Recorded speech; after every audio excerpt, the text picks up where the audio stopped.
Week 16 of the EIHL is all done, so it's time to take a look at what happened, the week's top performers and some standings and stats.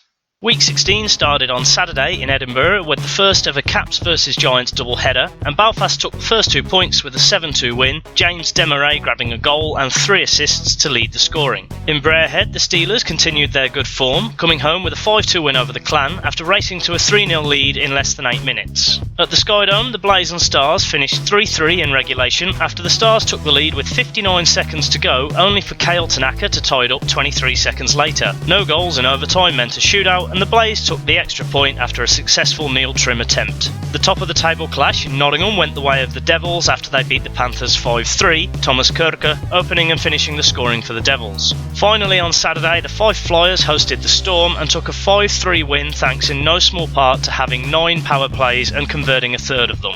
Another full programme of fixtures on Sunday, starting with the Storm hosting the Panthers and Nottingham returned to winning ways with a 5-2 win, Chris Lawrence scoring 2+1. The Steelers' good run came to an end at home against the Blaze after Brian Stewart turned in another good performance, making 37 saves to allow Coventry to steal a 3-2 win thanks to a Jordan Pietrus goal with 23 seconds remaining. The Giants completed a 4-point weekend in Edinburgh with a 3-1 win, while in Cardiff the Clan rebounded from Saturday, beating the Devils 3-1 after falling a goal behind, Chris Holt saving 33 of 34 to help the away side take the points. Week 16 was completed with a back and forth affair in Dundee as the Stars and Flyers exchanged the lead 4 times on the way to the home team taking a 5-4 win.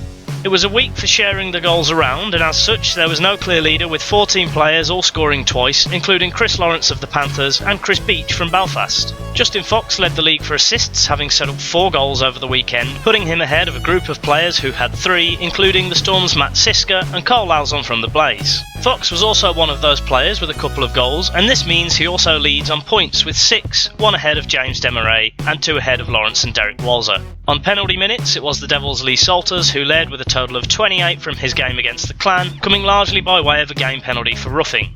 Stephen Murphy led the league's goalies last week as he was only beaten thrice and kept an impressive save percentage of .939. Brian Stewart was equally as impressive, letting 5 past but making 66 saves at a percentage of .930. Dan Green had to fill in for Mika Viekman for most of the weekend and held his own, coming away with a goals against average of 2.65 and a save percentage of .905. For the third week in a row, the top of the table remained the same, with the Devils now holding a 3-point lead over Nottingham, who have 2 games in hand, while the Steelers are 4 off the pace, having played 1 less than Cardiff. Belfast climbed above the Stars after taking 4 points at the weekend, while the Clan, Flyers and Capitals all held place in 6th, 7th and 8th. Below them there was a change however, as the Blaze are off the bottom. The Storm replaced them and are a point behind, and Coventry still have a handful of games to play on most of the teams around them. The Devils top the EIHL Conference, 2 points clear of the Panthers, who once again have a game in hand. The Blaze sit bottom but do have a few games in hand still. In the Gardner Conference, the Stars are top on 21 points and have a couple of games in hand on the Flyers, who are second. The Caps and Storm occupy the bottom 2 spots and have been cut adrift a little. Looking at the team's home records, the Devils still have the most points per game, having only dropped 4 points so far, while the Steelers are second with 1.6 points a game, and they also have the best goal difference at home. The Stars have the best record of the Gardner teams and are 4th overall with 1.5 points a game, helped by scoring more at home than any other team. The Storm are currently the easiest team to beat away, as the Manchester outfit average less than a point a game and have won only 6 times at home. Away from home, the Giants have the best record, still taking 1.3 points a game, but the Devils are now only just behind on 1.2. The Steelers are third, averaging just over a point a game, just ahead of the Clan and Panthers. Whilst the Flyers and Caps are really struggling on their travels, it remains the Coventry Blaze who are the ideal opponents to host, as their win on Sunday was only their 2nd win and 4th point away from the Skydome.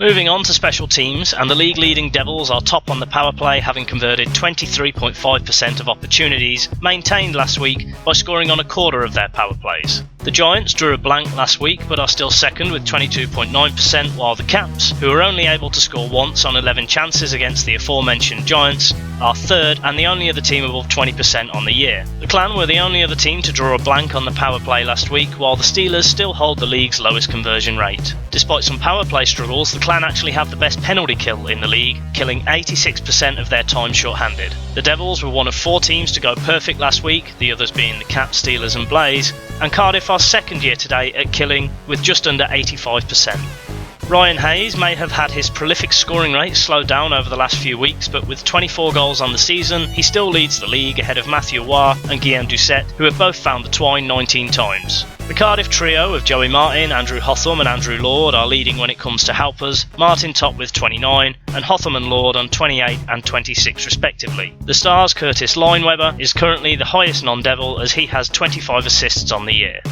It's Hayes and Martin who are both leading the league for total points with 45 each, and this gives them a comfortable cushion over Lou Dickinson, who is third on 39. It's been a few weeks since I made one of these videos, and it seems that Trevor Hendricks has spent most of that time in a penalty box as he leads the league's bad boys with 175 penalty minutes. Boris Valabic didn't play last week due to suspension, and the cause of that suspension is one of the reasons he's second on this list as he has accrued 144 PIMs.